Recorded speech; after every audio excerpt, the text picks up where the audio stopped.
ಶ್ರೀನಿವಾಸ್ ಪ್ರಸಾದ್ಗೆ ನುಡಿ ನಮನ ಸಲ್ಲಿಸಿ ಕಣ್ಣೀರಿಟ್ಟ ಬದನವಾಳು ಗ್ರಾಮಸ್ಥರು.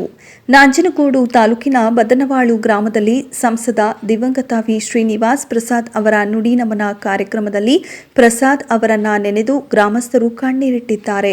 ಡಾಕ್ಟರ್ ಬಿಆರ್ ಅಂಬೇಡ್ಕರ್ ಯುವಕರ ಸಂಘ ಮತ್ತು ಶ್ರೀನಿವಾಸ್ ಪ್ರಸಾದ್ ಅಭಿಮಾನಿಗಳ ಬಳಗ ಹಾಗೂ ಗ್ರಾಮಸ್ಥರು ಆಯೋಜನೆ ಮಾಡಲಾಗಿದ್ದ ಶ್ರೀನಿವಾಸ್ ಪ್ರಸಾದ್ ಅವರ ನುಡಿ ನಮನ ಕಾರ್ಯಕ್ರಮದಲ್ಲಿ ಪ್ರಸಾದ್ ಅವರ ಭಾವಚಿತ್ರಕ್ಕೆ ಪುಷ್ಪಾರ್ಚನೆ ಸಲ್ಲಿಸಿ ಜ್ಯೋತಿ ಬೆಳಗಿಸಿ ಮೌನಾಚಾರಣೆ ಮಾಡಲಾಯಿತು.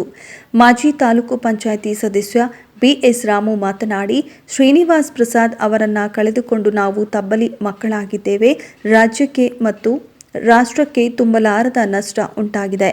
ಬದನವಾಳು ಕೊಲೆ ಪ್ರಕರಣದಲ್ಲಿ ಶ್ರೀನಿವಾಸ್ ಪ್ರಸಾದ್ ಅವರು ಬೆನ್ನೆಲುಬಾಗಿ ನಿಂತು ನಮಗೆ ನ್ಯಾಯವನ್ನ ನೀಡಿದರು.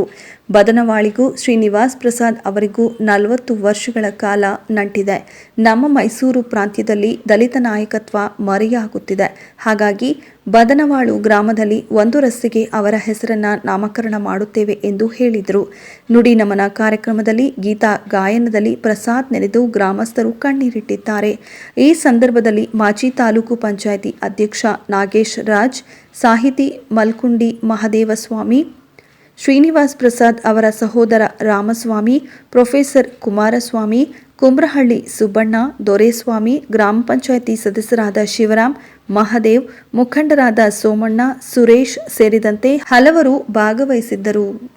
ಅನೇಕ ವಿಚಾರಗಳಲ್ಲಿ ಸ್ವಾಭಿಮಾನಕ್ಕೆ ಧಕ್ಕೆಯಾಗದಂತೆ ದಲಿತರ ವಿಚಾರ ಬಂದಾಗ, ಸಂವಿಧಾನ ವಿಚಾರ ಬಂದಾಗ, ಬಾಬಾ ಸಾಹೇಬ್ ಅಂಬೇಡ್ಕರ್ ವಿಚಾರ ಬಂದಾಗ ಯಾರಿಗೂ ಕೇರ್ ಮಾಡದೆ ಮುಲಾಜಿಲ್ಲದೆ ನೇರವಾಗಿ ಖಂಡಿಸಿ ಮಾತನಾಡ್ತಕ್ಕಂಥ ಧೀಮಂತ ವ್ಯಕ್ತಿತ್ವವನ್ನು ಇವತ್ತು ನಾವು ಕಳೆದುಕೊಂಡಿದ್ದೇವೆ.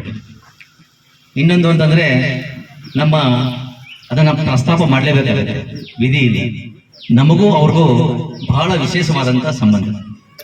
ನಮ್ಮ ಬದನವಾಳು ಗ್ರಾಮಕ್ಕೂ ಪ್ರಸಾದ್ ಸಾಹೇಬ್ರಿಗೂ ವಿಶೇಷವಾದ ಅವಿನಾಭಾವ ಸಂಬಂಧ. 1993ರಲ್ಲಿ ನಮ್ಮ ಮೇಲೆ ದಬ್ಬಾಳಿಕೆಯಾಗಿ ದೇವಸ್ಥಾನದ ವಿಚಾರವಾಗಿ ದಬ್ಬಾಳಿಕೆಯಾಗಿ ನಮ್ಮ ಜನರನ್ನ ಕೊಲೆ ಮಾಡಿದಾಗ ನಮ್ಮ ಬೆನ್ನೆಲುಬಾಗಿ ನಿಂತಂತ ನಾವು ದಿಕ್ಕೇ ಇಲ್ಲ, ನಮ್ಗೆ ಯಾರು ಇಲ್ಲ, ನಮ್ಗೆ ಏನಾಯ್ತಪ್ಪ, ಕೇವಲ ನಾವು ದೇವಸ್ಥಾನದ ಪ್ರವೇಶವನ್ನ ವಿಚಾರವಾಗಿ, ಸಾರ್ವಜನಿಕ ದೇವಸ್ಥಾನದ ಪ್ರವೇಶದ ವಿಚಾರವಾಗಿ ನಮ್ಮನ್ನ ಅಮಾನುಷವಾಗಿ ಕೊಂದಂತ ನಮ್ಗೆ ತುಂಬಾ ದುಃಖ ಆಯ್ತು. ನಮ್ಗೆ ಏನ್ ಕತೆ ನಮ್ಗೆ ಮುಗಿದೇ ಹೋಯ್ತು ಅನ್ನೋ ಸ್ಥಿತಿಯಲ್ಲಿದ್ದಾಗ ಅವರು ನಮ್ಮ ಗ್ರಾಮಕ್ಕೆ ಬಂದು ನಮ್ಮ ಗ್ರಾಮಸ್ಥರಿಗೆ ನೈತಿಕವಾಗಿ ಧೈರ್ಯ ಸ್ಥೈರ್ಯವನ್ನು ತುಂಬಿ ನಮಗೆ ಬೆನ್ನೆಲುಬಾಗಿ ನಿಂತು. ಅವತ್ತು ನಾನು LLB ಓದ್ತಾ ಇದೆ, ನಮ್ಮ ಕುಮಾರಸ್ವಾಮಿ ನಾವೆಲ್ಲ ಇದ್ವಿ. ಒಂದ್ ಮಾತು ಹೇಳಿದ್ರು ಅವರು, ನಾವು ನಿಮ್ಗೆ ಸತ್ತೋಗಿರ್ತಂತ ಜೀವಗಳನ್ನ ಕೊಡ್ಸಕ್ಕಾಗಲ್ಲ, ಆದ್ರೆ ನಿಮ್ಮ ಪರವಾಗಿ ನಾನು ಇರ್ತೀನಿ, ಹೆದರಬೇಡಿ, ಮುಂದೆ ಎಲ್ಲ ತರದ ನ್ಯಾಯವನ್ನ ನಾನು ಕೊಡಿಸ್ತೇನೆ ಅಂತ ಹೇಳಿ ನಮ್ಗೆ ನಿಂತು ಇಡೀ ಕರ್ನಾಟಕ ರಾಜ್ಯದಲ್ಲಿ, ಬಹುಶಃ ಇಂಡಿಯಾ ದೇಶದಲ್ಲಿ ದಲಿತರ ಕಗ್ಗೊಲೆಯಾದಂತ ಪ್ರಕರಣಗಳಲ್ಲಿ ಶಿಕ್ಷೆ ಆದದ್ದು ಬಹಳ ಕಡಿಮೆ, ಹಾಗೇ ಇಲ್ಲ ಅಂತ ನನ್ನ ಲೆಕ್ಕ. ಅದು 6 ತಿಂಗಳಲ್ಲೇ 3 ತಿಂಗಳಲ್ಲೇ ಸಾಕ್ಷಿನ ಇನ್ನೊಂದು ಇಲ್ಲೇನೆ ಕೇಸು ವಜಾ ಆಗಿ ಅವರೆಲ್ಲ ಖುಲಾಸೆಯಾಗಿ ಹೊರಬರತಕ್ಕಂತ ಕಂಡಿದ್ದೇವೆ ನಾವು. ಆದ್ರೆ ಇಡೀ ದಕ್ಷಿಣ ಇಂಡಿಯಾದಲ್ಲೇ, ಕರ್ನಾಟಕದಲ್ಲೇ ದಲಿತರ ಪ್ರಕರಣದಲ್ಲಿ ಅಪರಾಧಿಗಳಿಗೆ ಶಿಕ್ಷೆ ಆದದ್ದು ಅದು ನಮ್ಮ ಬದನವಾಳಿನ ಕೊಲೆ ಕೇಸ್ನಲ್ಲಿ. ನಿಜಕ್ಕೂ ನಮ್ಗೆ ಹೆಮ್ಮೆ ಅನಿಸ್ತದೆ. ಸಾವಾಗಿದೆ, ನೋವಾಗಿದೆ, ಹೋರಾಟ ಆಗಿದೆ, ಆದ್ರೆ ಆ ವಿಚಾರದಲ್ಲಿ ನಮ್ಗೆ ಒಂದು ತೃಪ್ತಿ ಇದೆ. ಅಂತಹ ಕೆಲಸಕ್ಕೆ ನಮಗೆ ಧೈರ್ಯವನ್ನು ತುಂಬದಂತವರು ಮಾನ್ಯ ಶ್ರೀನಿವಾಸ್ ಪ್ರಸಾದ್ ಅವರು. ನಮ್ಗೆ ಬೆಂಟಟ್ಟಿ ನಾನಿದ್ದೀನಿ, ನೀವು ನಿಜ ಅವರೇನೋ ಬೇರೆ ಜಾತಿಯವರ ಬಗ್ಗೆ, ಬೇರೆ ವರ್ಗದವರ ಬಗ್ಗೆ ಅವ್ರಿಗೆ ಅಸೂಯೆ ಆಗಲಿ ಇದಾಗಿರ್ಲಿಲ್ಲ.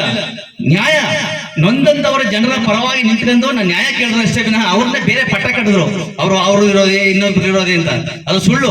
ಅವ್ರು ಹೇಳಿದಂಥದ್ದಷ್ಟೇ. ಯಾರು ಅಮಾನುಷವಾಗಿ ಕೊಲೆಯಾಗಿರತಕ್ಕಂಥ ವ್ಯಕ್ತಿಗಳ ಅವ್ರಿಗೆ ನ್ಯಾಯ ಸಿಗ್ಬೇಕು ಅಂತ, ಅವ್ರಿಗೆ ಶಿಕ್ಷೆ ಆಗ್ಬೇಕು ಅನ್ನೋದನ್ನ ಅವ್ರು ಹೇಳಿದ್ರು ಅಷ್ಟೇ.